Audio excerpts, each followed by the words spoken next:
Everything I'm about to tell you is the truth, and I need you to hear me say that before I say anything else, because I am 101 years old, and I learned these lessons the only way that makes them stick, by losing everything that mattered. My name is Vera Sutton, and I was born in 1924 in a copper mining town in Butte, Montana that smelled like sulfur and broken promises. The kind of place where the earth was carved open and everyone who lived there was trying to dig their way to something better. Most of us never made it. Some of us spent so much time digging, we forgot what we were looking for in the first place. I am telling you this because I have lived long enough to see what matters and what does not. And if what I am about to tell you makes you think about someone you have been meaning to call, someone you have been taking for granted, someone you love but have not told them lately, then do not just sit there. Share this with them. Send it to them right now before you forget, before it is too late. And if you want to remember these things yourself, subscribe so you will see them again when you need them most, because you will need them. We all do. Now let me tell you what being alone really means. Pause. It does not mean having nobody around. I have a granddaughter who visits me every Thursday. I have nurses who check on me. I have a television that talks all day and all night if I let it. I am never truly alone in the way you might think, but I am alone in the way that matters. I am alone with my memories. I am alone with the things I did not say. I am alone with the moments I let slip through my fingers because I thought I had more time. And that kind of alone is worse than any empty room you will ever stand in. Let me tell you about Martin. Martin Hayes was the boy who sat behind me in school. 5th grade, St. Helena Elementary. He had red hair that stuck up no matter what he did to it, and freckles across his nose like someone had flicked a paintbrush at his face. He used to tap my shoulder during arithmetic and whisper the answers when I got stuck. Not to show off, just to help. When we were 17, we started walking home together from the library. Butte in November gets dark by 4 in the afternoon, and the wind comes down from the mountains like it is angry at something. Martin would walk 3 blocks out of his way to make sure I got home safe. He would stand on my porch and we would talk until my mother turned the porch light on and off twice, which was her way of saying it was time for him to leave. One night, I remember it was snowing, those fat, wet flakes that stick to your eyelashes. He asked me if I wanted to go to the pictures on Saturday, and I said yes. But then Saturday came, and my friend Dorothy called and said there was a dance in Anaconda, and did I want to go with her and some other girls instead. So I called Martin and told him I could not make it. I told him maybe next week. He said okay. He always said okay. Next week came and I had something else, and the week after that. And eventually Martin stopped asking. Eventually Martin started walking home with Patricia O'Brien, who had better sense than I did. They got married in 1943, right before he shipped out to the Pacific. He made it through the war, came home in 1946. They had 4 children in a little house on Iron Street with a garden Patricia kept that everyone said was the prettiest in the neighborhood. I saw him sometimes over the years, at the grocery, at church. He would nod and smile and ask how I was doing, and I would say fine, and that was all. He died in 1987. Heart attack, 64 years old. I went to the funeral. I stood in the back, and I watched his children cry and his grandchildren cry and Patricia cry. And I thought about what my life might have looked like if I had just gone to the pictures that Saturday. If I had chosen presents over plans. If I had chosen him. You want to know what I chose instead? I chose waiting. I chose someday. I married a man named Vera Sutton in 1948 because he had a good job at the mine, and my mother liked his family, and it seemed like the practical thing to do. Did I love him? I thought I did. Or maybe I just loved the idea of not being left behind while all my friends were getting married and starting families. Harold was fine. He was steady. He worked hard. He came home every night and read the paper and went to bed at 9 o'clock. We had one son, William, born in 1950. He looked just like Harold, same dark hair, same serious eyes, same way of looking at you like he was trying to solve a puzzle he did not have all the pieces to. I spent 36 years married to Harold, and I can count on one hand the number of times we really talked. The kind of talking where you tell someone what you are afraid of, or what you dream about, or what you wish your life could be. We talked about bills. We talked about what needed fixing around the house. We talked about William and whether he was doing well in school or getting into trouble, but we never talked about us. Harold died in 1984, lung disease from all those years breathing in dust at the mine. I held his hand in the hospital while he slept, and I tried to think of something I wanted to tell him, some last thing that mattered. And I realized I did not know what to say because I had spent 36 years not saying anything that mattered at all. Pause. My son William left Butte when he was 19, went to Seattle, said he needed to see what else was out there. I did not argue. Part of me understood. Butte is the kind of place you love because it made you. But it is also the kind of place that can keep you small if you let it. He called every few months, then every few years. He got married, had 2 daughters, got divorced, married again.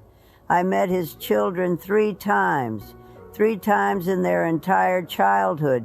They called me Grandma Vera, like I was someone they had heard about, but did not really know. And whose fault was that?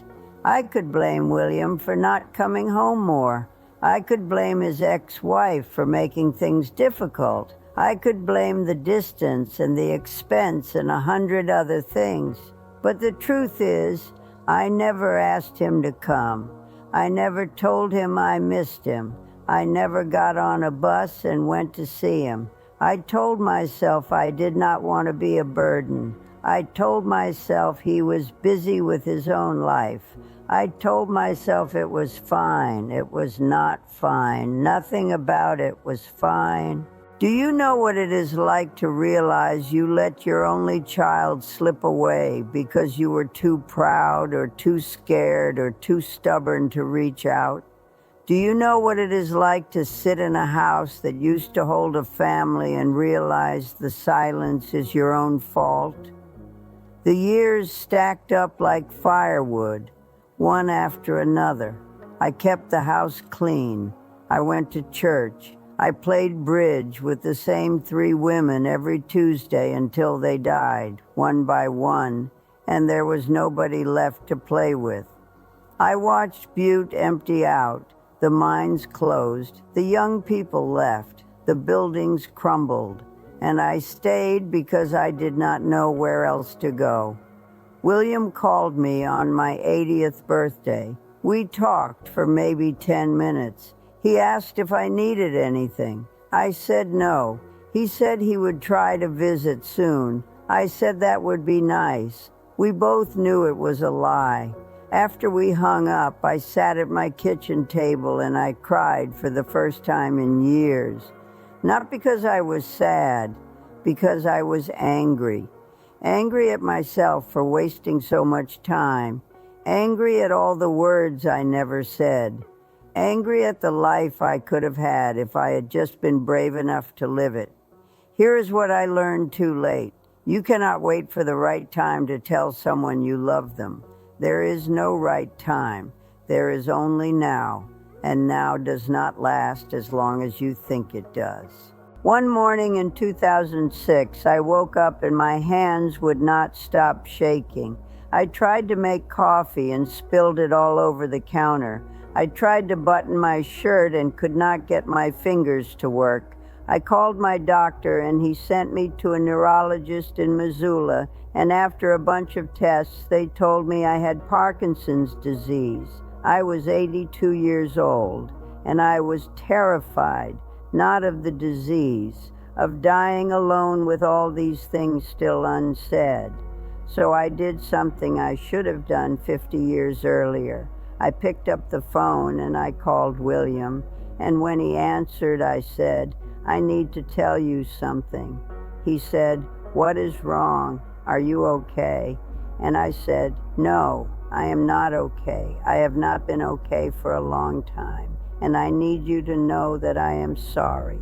I am sorry I was not a better mother. I am sorry I never told you I was proud of you. I am sorry I let you go without fighting to keep you close. You deserved better than what I gave you, and I have regretted it every single day since you left." There was silence on the other end of the phone, long enough that I thought maybe he had hung up. Then he said, "Mom, I thought you did not care." And I said, "I always cared. I just did not know how to show it." Pause. William came to see me 2 weeks later. He stayed for 4 days. We talked more in those 4 days than we had in the previous 40 years combined. He told me about his life, his struggles, his regrets. He told me he thought about coming home 1,000 times, but he always talked himself out of it because he figured I was doing fine without him. I told him I was never doing fine without him. Before he left, he hugged me, a real hug, the kind where you hold on like you mean it, and he said, "I love you, Mom." I said, "I love you too." Those were the words I should have been saying all along. William started visiting more after that, once a year, then twice a year. He brought his daughters, my granddaughters, and I got to know them a little bit before it was too late. Not as much as I wanted, not as much as they deserved, but something, which is better than nothing. You know what the cruelest part of getting old is? It is not the aching joints or the forgetting or the way your body stops working the way it used to. The cruelest part is the clarity. You see everything you did wrong, every moment you wasted, every person you hurt, every chance you did not take, and you cannot go back and fix any of it. You just have to sit with it. But here is the thing. You are not me. You are not 101 years old yet. You still have time. Maybe not as much as you think. Maybe not as much as you want. But you have today. You have right now. And right now is all any of us ever really have. So let me tell you what to do with it. Call your mother. Call your father. Call whoever raised you and loved you, even when you made it hard to love you. Tell them thank you. Tell them you love them. Do not wait for a special occasion. Do not wait until you feel like it. Just do it. Because one day you will want to make that call and the line will just ring and nobody will pick up. And you will have to live with the fact that you waited too long. If you are in a relationship where you go through the motions but never really connect, stop. Stop right now. Sit down with that person tonight and ask them what they dream about. Ask them what scares them. Ask them if they are happy. And then listen, really listen. Not to respond, not to fix, just to understand. You might find out you are living with a stranger, or you might find out there is still something worth saving. Either way, you need to know. If you have children, put down your phone. Turn off the television. Get on the floor and play with them. Listen to their stories even when they do not make sense. Tuck them in at night and tell them you love them, because they will grow up faster than you can imagine, and one day they will be gone, and all you will have left are the moments you chose to be present for. If there is someone you have been meaning to forgive, forgive them, not because they deserve it, because you deserve to stop carrying it around. Bitterness is heavy.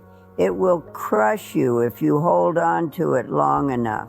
If there is something you have always wanted to do, do it. Take the trip, write the book, learn the language, start the business. You will fail at some of it, maybe most of it, but failure you can live with. Regret will kill you slowly. Be kind to people. Not because it is easy, because it matters. You have no idea what someone else is carrying. You have no idea whose last thread you might be hanging on to just by smiling at them or holding the door or asking if they are okay. Small kindnesses add up. They are the only things that last. And please, for the love of everything, stop waiting for someday. Someday is not a day of the week.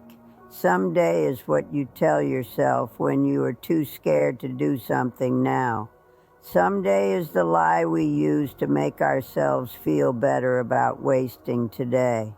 I have lived a long time, longer than most, and I can tell you with absolute certainty that the things you regret most will not be the things you did. They will be the things you did not do, the calls you did not make, the words you did not say, the chances you did not take, the love you did not give. You cannot get any of that back, but you can stop losing more of it right now. I am 101 years old. I am sitting in a room in a nursing home in Great Falls, Montana. I have a window that looks out at the parking lot. I have a television that plays shows I have already seen. I have nurses who are kind to me. I have William who visits when he can. I have a life that is small and quiet and mostly over. But I also have this moment, this chance to tell you what I learned too late, in the hope that you will learn it in time. And if that means something to you, if you think someone else needs to hear it, share it with them. Do not let this be just another video you watch and forget. Let it be the thing that makes you pick up the phone. Let it be the thing that changes your mind. Let it be the thing that saves you from becoming me. Pause. Do not be alone. Not the way I was, not the way that matters. Be with people, be present, be honest. Be brave enough to love them out loud while you still can. Your life is not over yet, but it will be someday. And when that day comes, I hope you can look back and know that you did not waste it, that you loved hard, that you showed up, that you said the things that mattered, because in the end, that is all there is, the people we loved and whether or not we told them. Everything else is just noise. My name is Vera Sutton. I am 101 years old, and I am telling you this because I care about what happens to you, because I do not want you to end up where I am, looking back at a life full of silence and wishing you had been louder. You still have time. Do not waste it.